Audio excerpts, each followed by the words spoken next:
हाय दोस्तों, मेरी physics classes के अंदर आपका स्वागत है। आज की इस वीडियो में आप लोगों को क्लास 12 फिजिक्स स्थिर विद्युत्की के चैप्टर 3 विद्युत विभव से थ्योरी का पार्ट 3 बताऊंगा। इससे पहले मैंने आपको थ्योरी का पार्ट 2 बता दिया था। वीडियो देखने से पहले यदि आप अपने चैनल पर नए हैं प्लीज़ मेरे चैनल को सब्सक्राइब कर लीजिए, तो घंटे वाले बटन को प्रेस कर दीजिए ताकि मैं जो भी वीडियो बनाऊँ उसका नोटिफिकेशन आपको सबसे पहले मिले। तो आज का जो हमारा टॉपिक है, वैद्युत द्विध्रुव की अक्षीय स्थिति में किसी बिंदु पर वैद्युत विभव। यहाँ पर जो हमारा टॉपिक है, एक हम वैद्युत द्विध्रुव लेंगे और वैद्युत द्विध्रुव की ही दिशा पर यानी उसके ही अक्ष पर किसी बिंदु पर हमें वैद्युत विभव का निर्धारण करना है। तो सबसे पहले देखिए, मान लेते हैं एक वैद्युत द्विध्रुव है, ये जो माइनस क्यू प्लस क्यू आवेशों से मिलकर बना हुआ है। मान लो ए भी एक वैद्युत द्विध्रुव है जो माइनस क्यू तथा प्लस क्यू आवेशों से मिलकर बना हुआ है। अब जानते हैं वैद्युत द्विध्रुव की लंबाई क्या होती है। पूरी लंबाई कितना होती है, 2L मीटर होती है। वैद्युत द्विध्रुव का एक मध्य बिंदु होता है, मान लिया O। मान लेते हैं वैद्युत द्विध्रुव के मध्य बिंदु O से R मीटर की दूरी पर इसी के ही अक्ष पर एक बिंदु P है जिस पर हमें वैद्युत द्विध्रुव की गणना करनी है। ये पूरी यहाँ से बिंदु O से P तक की दूरी हम मान लेते हैं R है। हमको निकालना है। देखिए यहाँ पर ए भी एक वैद्युत द्विध्रुव है जो माइनस क्यू तो प्लस क्यू आवेशों से मिलकर बना हुआ। आपको पता है जो वैद्युत द्विध्रुव होता है वो दो आवेशों से मिलकर बना होता है, एक प्लस क्यू एक माइनस क्यू, यानी दो आवेश होते हैं लेकिन प्रकृति में क्या होते हैं, विपरीत होते हैं। और वैद्युत द्विध्रुव की लंबाई क्या होती है, 2L मीटर होती है। तो ये मध्य बिंदु हो गया, यानी इसने इस वैद्युत द्विध्रुव को दो भाग में बांट दिया, इसलिए लंबाई इधर L हो जाएगी, इधर L हो जाएगी। तो हमें ज्ञात करना है वैद्युत द्विध्रुव की अक्षीय स्थिति में किसी बिंदु पर वैद्युत विभव। यानी अक्षीय स्थिति मतलब ये होता है हम जो वैद्युत द्विध्रुव लेंगे वैद्युत द्विध्रुव के अक्ष पर ही, जो वैद्युत द्विध्रुव का जो अक्ष है उसी अक्ष पर ही हमें वैद्युत विभव का निर्धारण करना है। तो उसके लिए हमने पहले लिखा हुआ है, इसके आज देख लीजिए। माना एक वैद्युत द्विध्रुव आघूर्ण माइनस क्यू प्लस क्यू आवेशों से मिलकर बना है। इसकी लंबाई 12 मीटर है। इसके मध्य बिंदु O से R दूरी पर स्थित बिंदु P पर अक्षीय स्थिति में वैद्युत विभव का निर्धारण करना है। तो इसके लिए सबसे पहले आइए देखते हैं।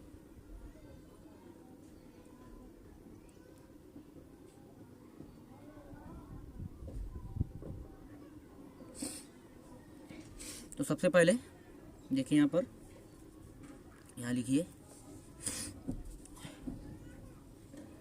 प्लस क्यू आवेश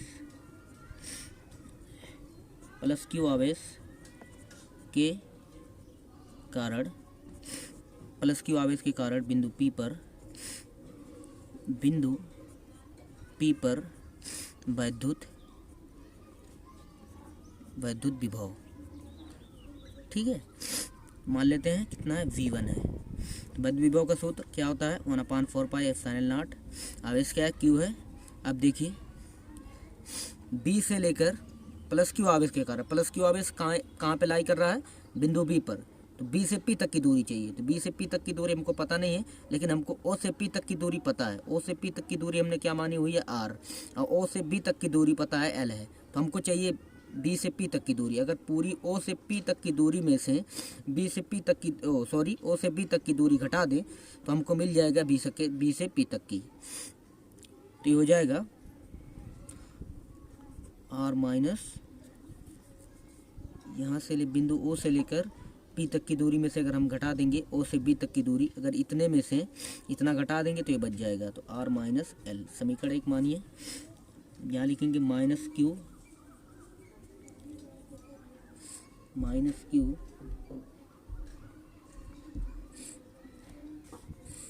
आवेश के कारण बिंदु P पर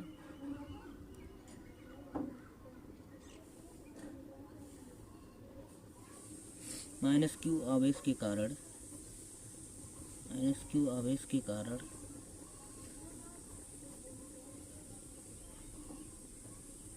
बिंदु P पर विभव। देखिए यहाँ पर माइनस क्यू की बात हो रही है, V2 मान लेते हैं, 1/4 pi epsilon not into minus Q बटे। अब की बार देखिए दूरी, माइनस क्यू आवेश कहाँ स्थित है, बिंदु A पर स्थित है। तो हमको दूरी चाहिए A से P तक की, तो हमको A से P तक की चाहिए। तो O से लेकर P तक की दूरी कितना है, R है। A से O तक की दूरी L है, यानी पूरा मिक्स हो जाएगा R प्लस L, समीकरण नंबर 2। अब बिंदु P पर परिणामी वैद्युत विभव।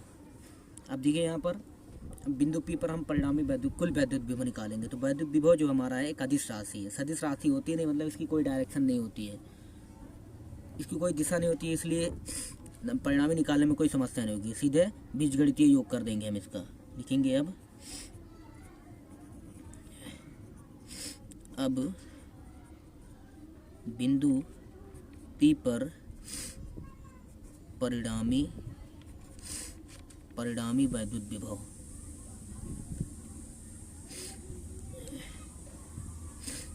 तो हो जाएगा V = V1 + V2। ये हो जाएगा V = 1/4 pi epsilon not Q बटे R minus L plus, sorry अभी माइनस हो जाएगा, -1/4 पाई एप्सिलॉन नॉट Q बटे R प्लस L। अब आगे देखिए,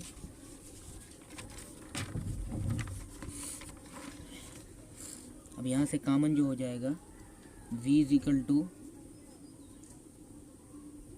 1/4 पाई एप्सिलॉन नॉट Q, ये हो जाएगा 1/R minus L plus -1/R plus L।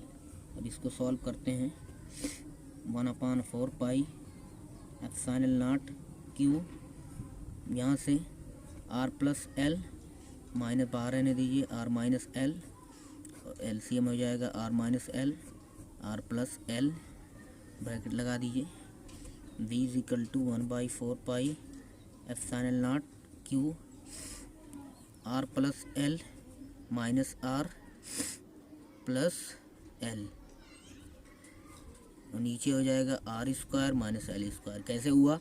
A plus B, A minus B का एक सूत्र होता है A² minus B²। V = 1/4 pi epsilon not Q, यहाँ से देखिए R से R कट जाएगा, ये हो जाएगा 2L, और नीचे हो जाएगा R² माइनस L²। अब देखिए यहाँ पर एक सूत्र अप्लाई होगा। पहले V = 1/4 pi epsilon not 2L into Q बटे R² माइनस L²। अब देखिए हमारा P = होता है 2L इंटू Q, ये सूत्र होगा। V = 1/4 pi epsilon not into P बटे R² माइनस L²। अब देखिए यहाँ पर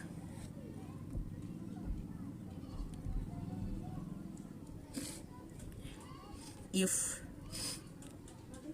L is less than R, यदि L जो है R की तुलना में बहुत कम है, तो जो हमारा R² माइनस L² लगभग बराबर हो जाएगा R² के। तो हो जाएगा V = 1/4 pi epsilon not P बटे R²। तो हमारा ये सूत्र प्राप्त हुआ। अगला जो हमारा है वैद्युत द्विध्रुव की, देखिए यहाँ पर वैद्युत द्विध्रुव की निरक्षीय स्थिति में किसी बिंदु पर वैद्युत विभव। पहले हम एक वैद्युत द्विध्रुव लेंगे, एक वैद्युत द्विध्रुव ले लेते हैं AB। यहाँ पर देखिए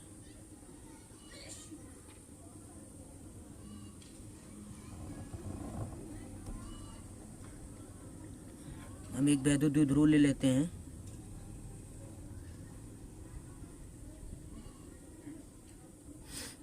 एक वैद्युत द्विध्रुव ले लिया हमने AB, जो -Q प्लस Q आवेशों से मिलकर बना हुआ है। वैद्युत द्विध्रुव हो गया। वैद्युत द्विध्रुव का मिड पॉइंट हो गया O। इसकी लंबाई टोटल कितनी होती है? 2L होती है। ये हो जाएगी L, A भी L। इस पर एक लंब डाल देते हैं।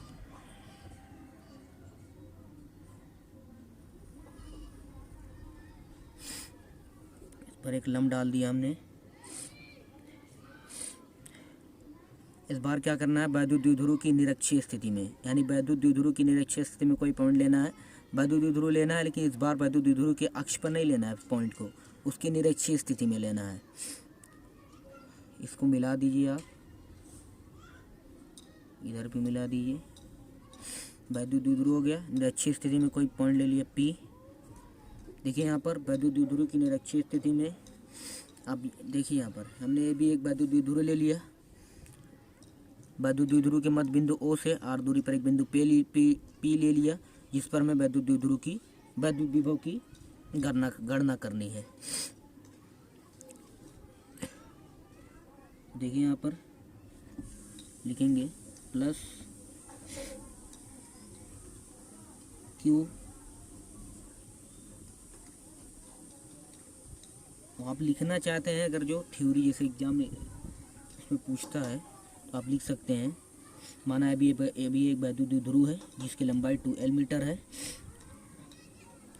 वैद्युत द्विध्रुव के मध्य बिंदु O से r मीटर दूरी पर एक बिंदु P है, जिस पर हमें वैद्युत क्षेत्र की तीव्रता की गणना करनी है।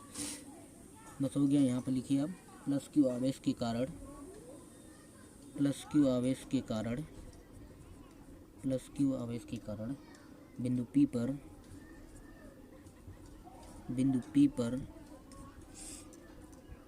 वैद्युत विभव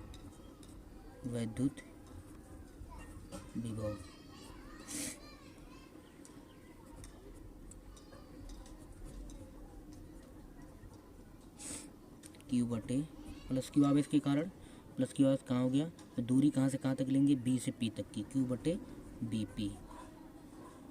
फिर माइनस Q आवेश के कारण, माइनस Q आवेश के कारण, इस बार माइनस Q आवेश के कारण निकालेंगे तो हो जाएगा V2 equal to 1/4 pi epsilon not minus Q बटे, इस बार डिस्टेंस लेंगे A से P तक की, क्योंकि माइनस Q के कारण निकाल रहे हैं AP।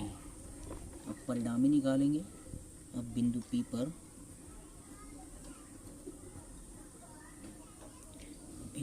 P पर परिणामी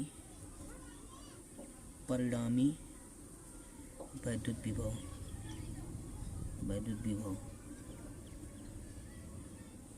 V इक्वल टू हो जाएगा V1 प्लस V2, मान रख दीजिए 1/4 पाई एप्सिलॉन नॉट Q बटे VP minus 1/4 pi epsilon not Q बटे AP।